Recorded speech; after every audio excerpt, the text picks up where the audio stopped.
주님, 우리의 찬양을 주의 병에 담으소서. 찬송가 212장으로 하나님께 찬송 올려드리겠습니다.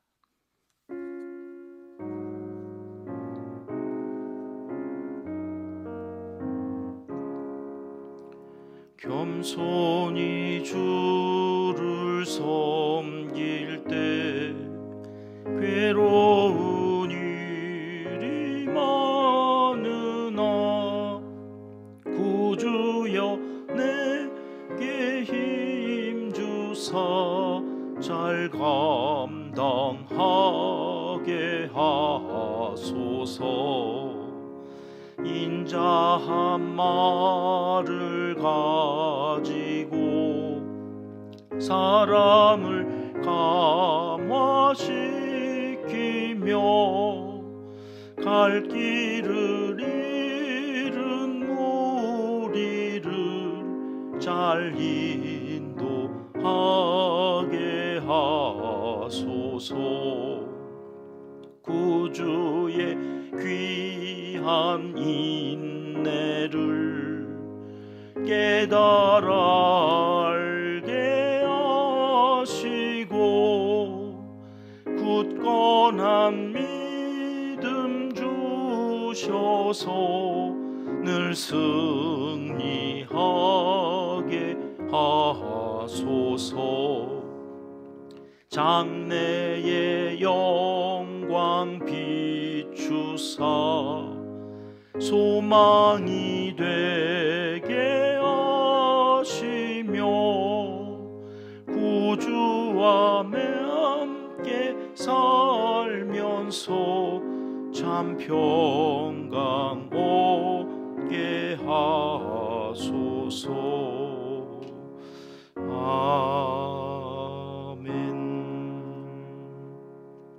주님, 우리의 기도를 주의 병에 담으소서. 기도문으로 함께 기도하시겠습니다. 참 좋으신 우리 아버지 하나님, 오늘도 아무도 사용하지 않은 첫 시간을 주님께 온전히 바칠 수 있도록 복된 자리 허락하여 주시고 은혜의 자리에 불러주시니 진심으로 감사를 드립니다. 왕이신 하나님 아버지께 늘 언제나 처음 것으로 가장 좋은 것을 드리기 원합니다. 구원주 되시는 사랑하는 주님께 이 아침에도 마음과 뜻과 정성을 모아 온전히 영광 올려 드리오니 이 모습 이대로 받아 주시옵소서. 오늘도 겸손히 주님 앞에 머리를 숙입니다. 어리석고 죄 많은 우리의 삶에 예배드리는 이 시간만큼은 진심이고 진정이고 받으심즉한 거룩한 모습이기 원하오니 이 시간 죄의 모습은 감추어 주시고 주님 피로 의로워진 성도로 예배 드리게 은총을 베풀어 주시옵소서. 우리 은평교회는 날마다 하나님께 가지고 갈 아름다운 이야기를 만드는 은혜와 평강이 넘치는 신앙 공동체이기를 소원합니다. 땅끝까지 증인이 되라 하신 말씀 따라 선교에 열심을 다하는 우리 교회를 주목하여 주시고 가난하고 어려운 이웃들과 함께 더불어 살며 그리스도의 사랑을 나누는 일에도 최선을 다하는 우리 교회를 더욱 크게 사용하여 주시옵소서. 선교지에서도 농촌과 개척교회와 각 기관에서도 은혜와 평강이 넘친다는 소식을 듣게 하여 주시고 우리 은평교회를 통해 흘러가는 기도와 물질이 예수 그리스도의 놀라운 능력이 되어 구원의 큰 기쁜 소식으로 들려오게 하여 주시옵소서. 15개 나라 100여 명의 우리가 매월 돕는 어린이들에게 특별한 은혜를 내려 주시옵소서.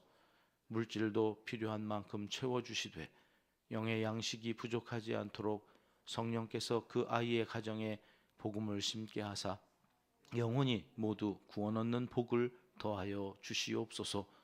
나라와 민족을 위하여 기도합니다. 긍휼을 구하며 이 백성의 죄를 회개하는 마음으로 간절히 빌고 원하오니 자비와 인애 온유하신 손길로 이 백성을 치유하여 주시고 새롭게 하여 주시옵소서. 한국 교회를 끝까지 사랑하여 주시고 교회를 통해 큰 일을 이루어 주시길 소원합니다. 우리가 먼저 빛과 소금의 역할을 다할 수 있도록 말씀에 준하여 행하는 다윗과 같은 사람들이 다 되게 하여 주시옵소서. 복된 이날에 온 백성이 주일을 잘 준비하여 최상의 컨디션으로 주일 예배에 나와 하나님을 예배하며 경배하는 거룩한 나라, 제사장 나라가 되길 소원하오니 한국교회를 유람선이 아닌 구원의 방주로 사용하여 주시옵소서. 하나님을 사랑하는 자, 곧 그의 뜻대로 부르심을 입은 자들에게는 모든 것이 합력하여 선을 이루어 주실 줄 믿습니다. 하나님이여, 우리에게 은혜를 베풀어 주시옵소서. 예수님의 이름으로 기도합니다. 아멘. 이 새벽 주시는 하나님 말씀 사무엘하 6장 말씀입니다. 1절, 2절 말씀 함께 읽겠습니다. 다윗이 이스라엘에서 뽑은 무리 3만 명을 다시 모으고 다윗이 일어나 자기와 함께 있는 모든 사람과 더불어 바알레 유다로 가서 거기서 하나님의 궤를 메어 오려 하니 그 궤는 그룹들 사이에 좌정하신 만군의 여호와의 이름으로 불리는 것이라. 아멘. 온 이스라엘의 왕이 된 다윗이 이제 제일 먼저 국가적 정책으로 시행한 일은 그동안 약 70년 동안 방치되었던 이 하나님의 임재의 상징인 법궤를 다윗성이라 불리던 그 예루살렘으로 옮겨오는 일이었습니다. 블레셋에 빼앗겼다가 그 다곤 신전에서 다곤 신의 목을 부러뜨리고 다시 이스라엘로 이렇게 돌아온 그 법궤가 아비나답의 집에서 거의 방치되다시피 관심 밖에 있었을 때 역시 다윗은 그 법궤를 하나님의 임재의 상징이기 때문에 자기의 왕의 통치의 중심에 두기 위해서 예루살렘으로 모셔오는 그런 일을 단행했다는 거지요.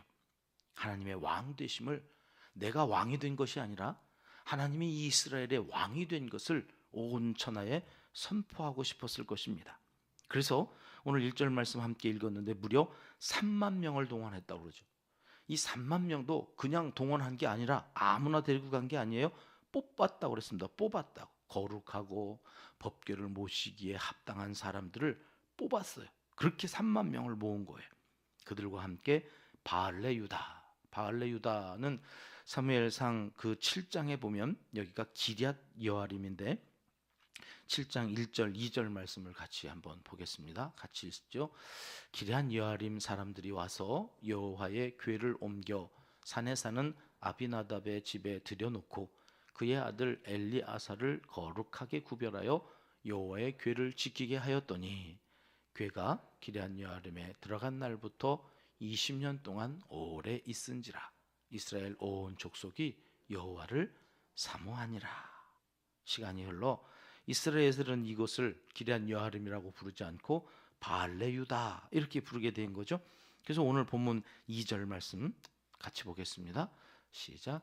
다윗이 일어나 자기와 함께 있는 모든 사람과 더불어 바알레 유다로 가서 거기서 하나님의 궤를 메어 오려 하니 그 궤는 그룹들 사이에 좌정하신 만군의 여호와의 이름으로 불리는 것이라.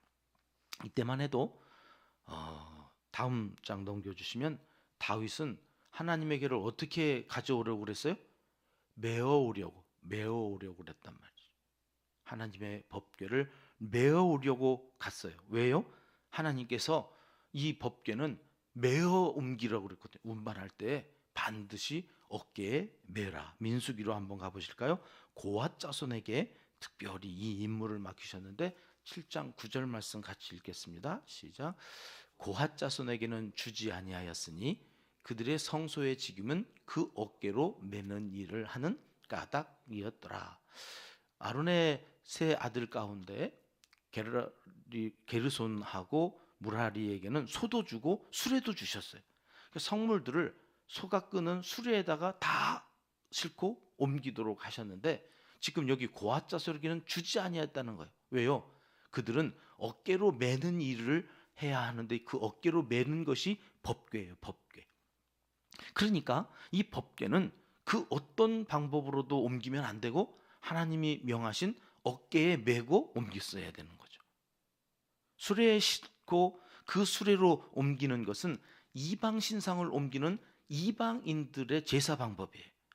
그러니까 하나님께서는 그 이방신들과 차별화하시기 위해서 그랬는지 하나님의 임재의 상징인 그 법궤를 어깨에 메라 그랬단 말이죠. 근데 오늘 그렇게 바알레 유다로 가서 아비나답에 갔더니 그 아비나답의 집에 20년 동안 있었으니 그들이 얼마나 그 법궤를 귀히 여겼겠습니까? 그 귀히 여겼던 법궤를 왕이 와서 가지고 간다 그러니 그들이 정성스럽게 또 옮겨갈 준비를 한 거죠. 새 수레를 준비했다는 거예요. 새 수레. 어깨에 메고 가지 말고 내가 벤츠를 준비했으니까 폼나게 벤츠에다 싣고 가세요. 가서 다윗이 이게 무지해서 그랬는지 아니면 그냥 어깨에 사람이 메고 가는 것보다는 그렇지 그렇게 새 수레에다가 뭔가 있어 보이게 운반을 하면 이게 더 백성들한테 상징적으로 또 있어 보이는 어떤 의식처럼 보여지는 그런 생각을 해서 그랬는지 거기다 싣고 갔다는 거죠. 두 아들 중 아비나답의 그 두 아들 중 한 사람은 앞에서 소를 끌고 한 사람은 뒤에서 혹시 있을 일을 대비해서 따라가는 그런 과정에서 소가 갑자기 널뛰었다는 거잖아요. 그래가지고 그 수레에 실었던 법궤가 떨어질 것 같아서 웃사라고 하는 뒤따라가던 그 아들이 잡았는데 즉사했다는 거예요. 7절 말씀 같이 보실까요? 오늘 본문 7절입니다. 같이 읽습니다. 여호와 하나님이 웃사가 잘못함으로 말미암아 진노하사 그를 그곳에서 치시니 그가 거기 하나님의 궤 곁에서 죽으니라. 어이없는 일이 일어났습니다. 하나님의 법궤를 그동안 얼마나 잘 모셨겠습니까? 이제 운반하다가 그래 땅에 떨어질까 봐 그것을 잡았는데 그것 때문에 진노하시고 그것 때문에 죽였다고 하는 이 사실이 다윗에게는 믿겨지지가 않는 거예요. 아니 방치되어졌었잖아요. 사무엘 때 20년, 사울 왕 때 40년, 그리고 자기가 이제 왕이 되어지기까지 10년 동안은 그 법궤라고 하는 것은 성경에 나오지도 않았어요. 그 뒤로 방치되어져 있었던 거 내가 챙겼는데 아니 내가 하나님을 위해서 예루살렘 성으로 그 법궤를 옮겨오는데 이러실 수가 있습니까? 아마 그 속에서 막 열불이 났던 것 같아요. 8절 말씀 보시죠. 같이 읽습니다. 여호와께서 웃사를 치심으로 다윗이 분하여 그곳을 베레스 웃사라 부르니 그 이름이 오늘까지 이르니라.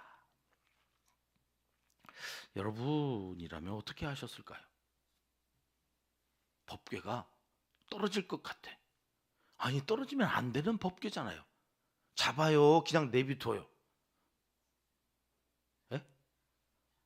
그냥 내비둬요? 잡아야지. 잡아야 하잖아요. 지금 깨지면 어떡해요? 그 안에 들어있는 만나 항아리 깨질 거 아니에요 그거. 야 이거 잡아야 되는데 이걸 잡았다고 이러시나. 다윗이 화가 나. 그렇게 챙겼는데 하나님 내가 하나님을 위해서 한 일이 이게 말이 됩니까? 이런 일들이 있는 게 백성들 앞에서 어쩌라고 이거 지금. 야, 교회 일을 하다 보면 특별히 여름에 이 학생들 수련회 보낼 때 이 담임 목사님은 밤잠을 못 자요. 밤잠을. 물놀이 갔다가 누가 또 익사하진 않을까? 교통사고 나서 누가 또 다치진 않을까? 아이들 영적으로 훈련시키기 위해서 수련회 보내놓고 담임 목사는 끙끙 앓아요. 하나님 안전하게. 왜 그래요? 이 영적인 일에, 이 좋은 일에 이렇게 웃사같이 누가 죽어나가는 일이 있으면 모든 게 게임 아웃이에요. 더 이상 뭘 할 수가 없어요. 교회는 시험이 와요. 아니 믿음으로 보냈는데 왜 내 아들이 내 딸이 이렇게 됐습니까? 막 그 부모들이 교회를 얼마나 원망하고 불평하고 그럴 수밖에 없죠. 눈에 넣어도 아프지 않은 자식이 그렇게 됐는데 이게 다윗의 이 마음 내일 주일날 좀 더 이 부분에 대해서 정리를 하려고 연구하고 있습니다만 다윗이 분하여 누구에 대한 분함이겠습니까? 죽은 웃사에 대한 분함이겠습니까? 20년 동안 법궤를 지키고 보관했던 아비나답에 대한 분노겠습니까? 이거 하나님에 대한 분노거든요. 하나님께 대하여 분해했다. 오늘 하나만 정리를 하면 많은 신학자들이 이 부분에 대해서 아니 이게 어떻게 된 일인가? 여러분 다윗도 우사도 이 법궤를 옮기는 주인공이 되고 싶어 했던 거예요. 하나님이 말씀하신 방법대로 하지 않잖아요. 과시하고 싶었던 거예요. 내가 이렇게 하나님을 잘 섬긴다. 백성들한테 보여주기식에 그래서 수레를 옮기면 안 되는 법궤를 수레를 옮기겠다고 우사도 나섰고 다윗도 그거에 대하여 방치하고 그대로 가는 거죠. 그 마음을 하나님이 보신 거예요. 들킨 거예요. 여러분 베레스 우사 보세요. 베레스라고 하는 말은 치다 그런 말이거든요. 때리다. 우사란 말은 사람 이름인데 이 이름에도 뜻이 있잖아요. 여러분 우사라고 하는 말은 힘, 능력을 얘기하는 거예요. 인간의 힘, 인간의 능력, 그것을 우리가 하나님을 위해서 뭔가 한다? 하나님은 그것을 베레스 쳐버려요. 그래서 베레스 우사가 돼버렸어요. 이걸 다윗이 모르고 지었는데 지어놓고 보니까 지가 왕이랍시고 하나님의 계시하신 명령하신 그대로 어제 준행했던 이는 승승장구했다고 그랬는데 여기 하나님의 말씀대로 준행하지 않으니까 하나님이 쳐버리세요. 인간은 늘 그래요. 자기 힘을 과시하고 자기의 이름을 드러내서 자기의 이름을 기념비로 남기려고 했던 사울처럼 살아요. 바벨탑이 그랬고 야곱의 그 야복 강가 이전의 삶이 그랬습니다. 인간이 자기 힘으로 자기 열심으로 살아가려 할 때에 언제나 하나님은 하나님의 방식으로 일하시죠. 그러니 지금 우사를 치신 것은 우사도 그렇지만 사실은 다윗의 이 교만, 자기가 뭔가 하나님을 위해 하나님의 말씀을 어기면서까지 3만 명이라는 대군을 이끌고 자신의 힘을 과시하려 했던 그 다윗 자신을 하나님이 치셨다고 하는 것을 여기 베레스 우사라고 하는 고백으로 모르고 했는데 그것을 그렇게 고백하게 되어졌다는 것을 나중에 우리가 알게 돼요. 9절 말씀 보실까요? 다윗이 어떻게 했나? 같이 읽습니다. 다윗이 그날에 여호와를 두려워하여 이르되 여호와의 궤가 어찌 내게로 오리요 하고 그 분한 마음에서 다윗이 하나님을 경외하는 마음을 되찾아요. 다시 자기의 힘, 자기의 능력 내려놓고 다시 하나님을 경외하게, 저 두려워하다라고 하는 히브리어는 경외하다라고 하는 말로도 번역이 되어지는 같은 말이에요. 하나님을 두려워하다, 경외하다. 우리가 신앙생활하면서 자칫하면 놓칠 수 있는 마음이죠. 경외함. 마치 내가 기도하면 하나님은 들어주셔야만 할 것 같은, 내가 부리는 종, 마치 내가 들고 있는 도깨비 방망이 정도로밖에 여기지 않는 그 마음이 뭐예요? 이 경외하다는 마음을 잃어버린 마음이에요. 다윗이 지금 그렇게 타락할 뻔했어요. 왕이 되어지고 지가 왕이니까 이래도 되겠지. 그리고 하나님의 말씀 무시하고 살 뻔했다가 여기에 다시 하나님을 두려워하며 경외하는 마음을 갖게 되어졌다. 이거를 역대상에 가면 나중에 이제 깨닫고 다윗이 이렇게 고백하는 말씀이 역대상 15장에 나옵니다. 12절, 13절 말씀 같이 읽어보겠습니다. 그들에게 이르되 너희는 레위 사람의 지도자이니 너희와 너희 형제는 몸을 성결하게 하고 내가 마련한 곳으로 이스라엘의 하나님 여호와의 궤를 메어 올리라. 전에는 너희가 매지 아니하였으므로 우리 하나님 여호와께서 우리를 찢으셨으니 이는 우리가 규례대로 그에게 구하지 아니하였습니다. 전에는이 언제예요? 지금 여기 베레스 우사 이때를 얘기하는 거예요. 그때 우리가 매지 아니하였다가 찢어짐을 당했다. 내 힘, 내 능력이 찢어져 버렸어. 아무것도 할 수 없는 나의 모습을 보게 되어졌다. 그러니 이제 너희는 성결하게 해서 하나님의 궤를 메어 올려라. 이렇게 말하는 거죠. 여기 말하는 다윗의 그 표현을 보세요. 우리 하나님 여호와께서 우리를 찢으셨으니. 찢어진 것은 우사인데 표현은 우리라고 얘기해. 나도 거기에 포함되어 있다는 거죠. 나도 그랬다. 우사와 같았다. 여러분 오늘 하루 주일을 준비하면서 하나님께서 주시는 말씀이 무엇입니까? 내 힘, 내 능력, 때 가지고 있는 그 알량한 것, 그것으로 하나님을 영화롭게 하지 못한다는 거예요. 오히려 겸손히 나는 아무것도 아닙니다. 하나님의 은혜로 살았습니다. 그리고 하나님의 뜻, 하나님의 말씀을 마음에 새기고 살아가는 거죠. 사랑하는 하나님의 사람들이요, 오늘 또 하나님을 경외하는 마음으로 하나님을 잘 섬길 일입니다. 나를 드러내고 과시하고 내 힘을 나타내는 식의 예배나 헌신이나 봉사, 이 모든 걸 하나님은 기뻐하지 않으십니다. 겸손히 이 하루도 하나님을 왕으로 모시고 살아가는 믿음의 사람들이 되시기를 하나님은 이 새벽 간절히 원하시고 계십니다. 기도하겠습니다. 하나님 아버지, 내 목에 들어가 있는 힘을 빼기 원합니다. 교만을 내려놓고 심히 두려운 마음으로 오직 하나님만을 높이며 이 한날을 주일을 준비하는 복된 날로 살아가게 도와주시옵소서. 예수님의 이름으로 기도드립니다. 아멘. 주님 가르쳐 주신 기도입니다.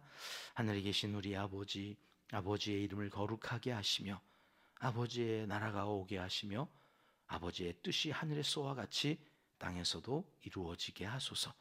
오늘 우리에게 일용할 양식을 주시고 우리가 우리에게 잘못한 사람을 용서하여 준 것 같이 우리 죄를 용서하여 주시고 우리를 시험에 빠지지 않게 하시고 악에서 구하소서. 나라와 권능과 영광이 영원히 아버지의 것입니다. 아멘. 자유롭게 기도하시겠습니다.